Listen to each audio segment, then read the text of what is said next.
Warning! You're about to watch something that has spoilers for the movie that we're about to discuss. If you do not want to be spoiled in this endeavor, please keep watching. We could use the views. Like, comment, subscribe, share, come back around. That's the only way you'll know where to find us again. That's all I've got to say. TJ, anything you want to provide? Nah.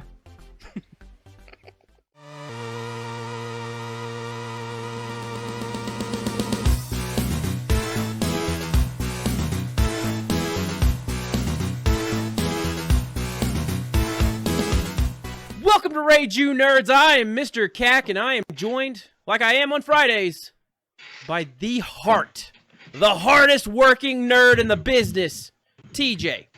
And by the hardest working brother in the business, Jared. And I am the most mediocre working, whatever, in the business, Mr. Cack. We are the nerds. We're here to rage. Thank you all so much for joining us. But we also have our final Ghostbusters, true Ghostbusters topic. So today is our last day of the Ghostbusters month. For those that haven't seen our spoiler-free Ghostbuster review on YouTube, please go check it out. We have a full audio-linked one on our different audio podcast formats. Pretty much anywhere you can get the podcast. The podcast. That's a new name for a podcast I'm gonna start once I'm ready to make a third one. The podcast. Wherever podcasts are found, Rage You Nerds, go find that. Our Ghostbusters spoiler review is on there. That's a full hour-long review. I think it's like 55 minutes. We have a trimmed down, slimmed up spoiler review that'll be launching on our YouTube. What are you saying? Are you saying I've been drinking? Yes. Maybe. Probably. Okay. All right. Okay, so here we go, boys. The overarching question is this. Why do, because they're still currently hating it. Why did critics hate Ghostbusters Afterlife? And maybe hate's a strong word, but guess what? We're going with that word because some of the articles I read, it legitimately felt like they did hate some aspect of Ghostbusters.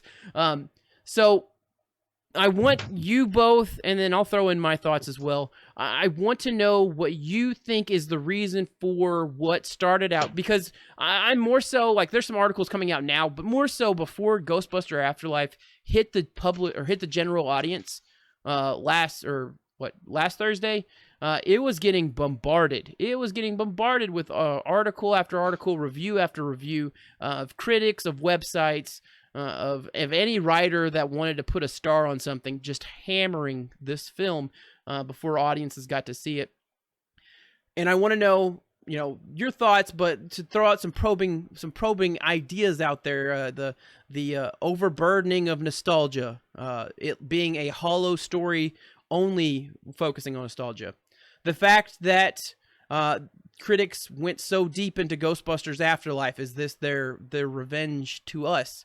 Going down that same rabbit hole, is the Ghostbuster franchise fandom just a bunch of women hating Neanderthals? And there was another one I had on there. Is it just impossible to make a sequel to Ghostbusters 1984, the original?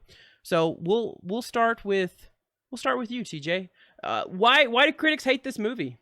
So I read some reviews last week whenever I was getting ready to go see the movie, and it did seem like a lot of it was the movie was just shameless nostalgia plugging, just really kind of, they wanted to get people out there for the nostalgia factor.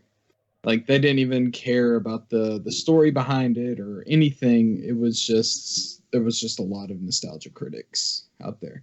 And plus, I don't take into consideration anything a movie critic says, because it's pointless. You listen to the audience scores. Critics don't choose what movies get made into sequels. It depends on how well the movie does. Like, there's been a ton of just really horrible critiqued movies that have gone on to do well. And there's been a ton that haven't.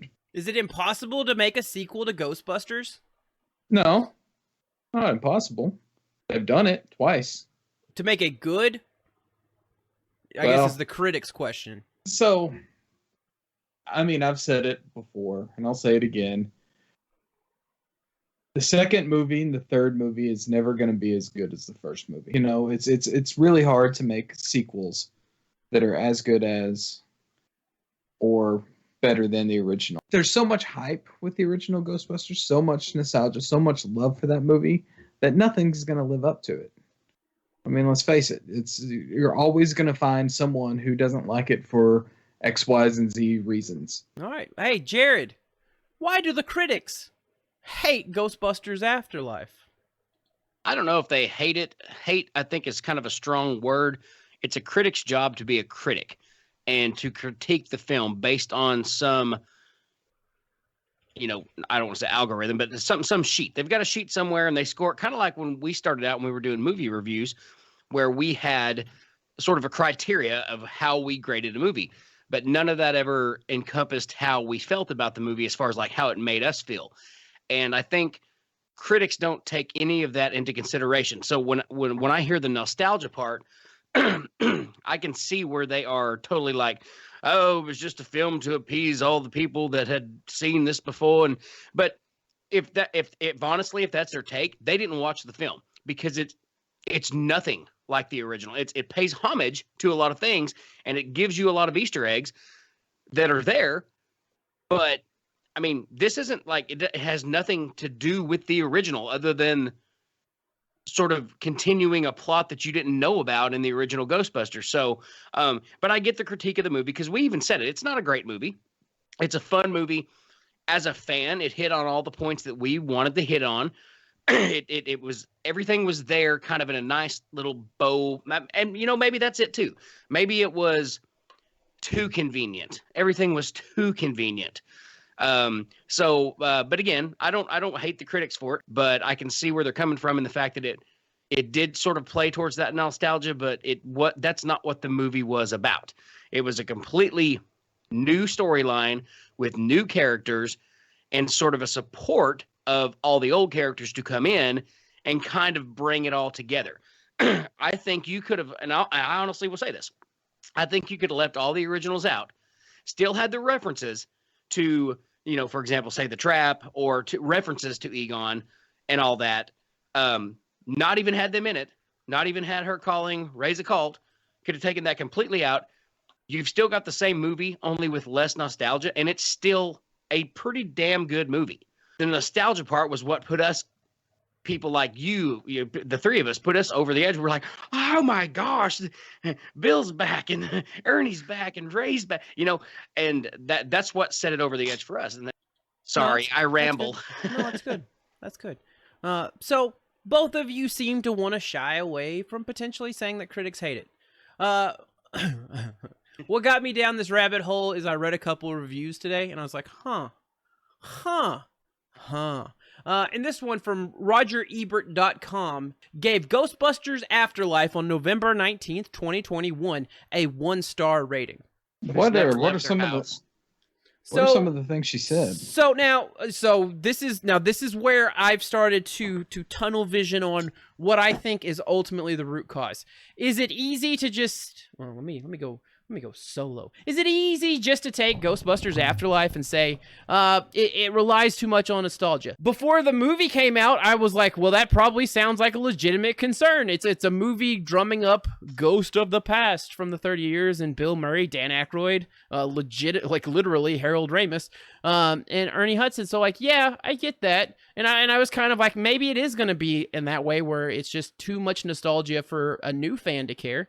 But then when I actually watched the movie, I was like, what are they talking about? Where is this negativity? Where is this?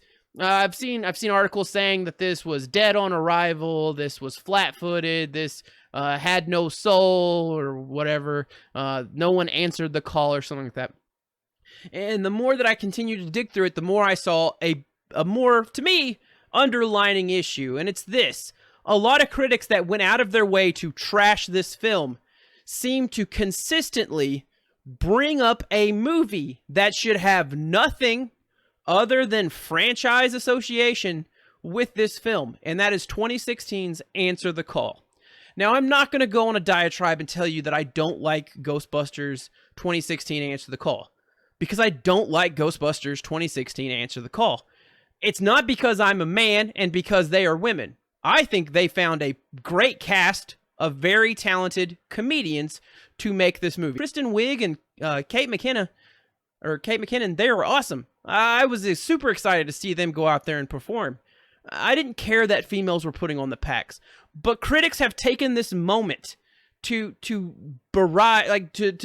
bemoan the fact that Ghostbusters Afterlife is receiving positive fan feedback where 2016 wasn't. Now, that's not to say that 2016 wasn't unfairly judged by people before it came out. So, but it seems like the critics are doing the inverse of what the audience score did last time. Critics were critic bombing Ghostbusters Afterlife before the general audience could see it, while the general audience, or a small collective of subreddit subhuman species, went out there and bombed Ghostbusters Answer the Call because, yeah, of course, there are men on the internet that are fearful of women. But after watching Ghostbusters 2016 Answer the Call, you can't you could say you had fun watching it. You could say the effects were cool. Whatever. That's great. You can say that. The movie itself was a mess. And then there was a dance number in the middle of it. You can't justify to me it's a good movie when there's a dance number in the middle of it and it's not supposed to be a musical. But I really think there are some critics that are, whether it's their own, they're hurt because their Ghostbusters The Answer the Call fandom wasn't appreciated when they reviewed it originally. They feel like they've been burned by the Ghostbuster fandom. It does seem like Answer the Call is very much rooted in this. I saw one story that was like, Phoebe is a female wearing a Ghostbuster pack, but they gave no connection to Answer the Call in this movie at all. To which I wanted to like type out, no shit. It has nothing to do with that film. That film isn't part of this story. If that film existed in this storyline, Phoebe doesn't exist. So like, I don't know, but I did. There were a lot of articles I read today that would go out of their way. It was literally giving you a list, and there were some legitimate concerns and gripes, but then by the end it was like, also, answer the call. It's like, well, that's not, what are you... Some people just need a nap. Well, some of these critics are agenda-driven. I mean, people are agenda-driven in certain things, and I think that, yeah, a lot of these critics do have an agenda that they're trying to get through, and some of them are just, they're hurtful in their critiques in order to, get the job, to be the critic. Watching the movies as a fan, watching Ghostbusters Afterlife as a fan, yes, very nostalgia driven. It still had a story that made sense and was good.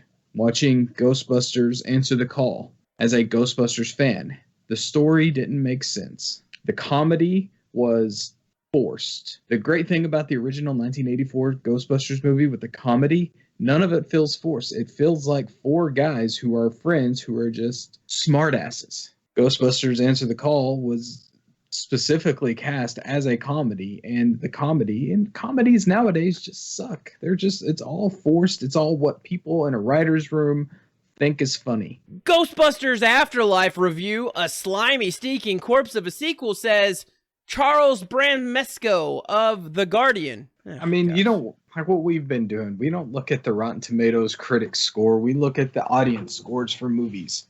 When we did reviews, I mean, go check it out. Go do some. Don't waste your time reading these articles and giving them click through traffic. That's what we're here for. But I do think there is a very heavy agenda. But as TJ said, looking at the audience score, it's a 90%. Audience loves this, and that's all that matters. And that's the score I do look at. Well, one last thing: do you think the fandom is a bunch of women hating Neanderthals? No. No. No, I mean, not even a little bit. Listen, I'm not making this up. Like, there's legit, like, that's not the word that was used, but like, clearly the coded message was, oh, the Ghostbusters franchise likes this one, which I don't understand. The main lead of this film is McKenna Grace, who, as far as I'm aware, is a female. I have no issue with her pick. She was the only one there when they started talking about proton packs I wanted to see. It pained me when I saw Finn Wolfhard grab one because I'm like, he's going to shoot He's gonna hurt podcast and accidentally kill him. Like, I don't want to see that. All I'm asking for is good writing. That's all I want. Good writing and a good movie. I don't care who's in it. I don't care who the lead is, whether they're, male, female, brown, black. I don't care. Just make a good movie. And that's where 2016 failed. They didn't make a good movie. And it was kind of funny. But, nobody cared. Don't get mad at me that nobody came to see your crap movie, okay? And Afterlife, to that point, Afterlife is a great way to throw all those things together because it's got such a diverse cast with such diverse roles. And I don't know. I don't understand where the hate's at for this. Like, well, you hated the all females Ghostbusters, but the main lead in this one is a female, like a 14-year-old. Just shut up. TJ, any closing thoughts on this? No, I think Jared pretty much hit the nail on the head there. Well, you tell us, YouTube and or whatever audience is watching this. Here comes the hate. Do we hate things? Please, in the comments below, tell us what we hate. Is the answer A, women?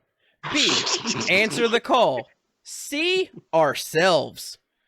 D, all that turkey and stuffing and potatoes going straight to my hips. Or other, and fill in whatever choice you think we do hate. But this has been Rage You Nerds on Ghostbusters Afterlife and why critics hate it. Please tell us how we messed this up, and we'll get back to you in 3 to 5 business days. Like, comment, and subscribe. Smash that dingy. Wink. Wink. Smash the and he threw up everywhere. No. All right, we got that out of the way.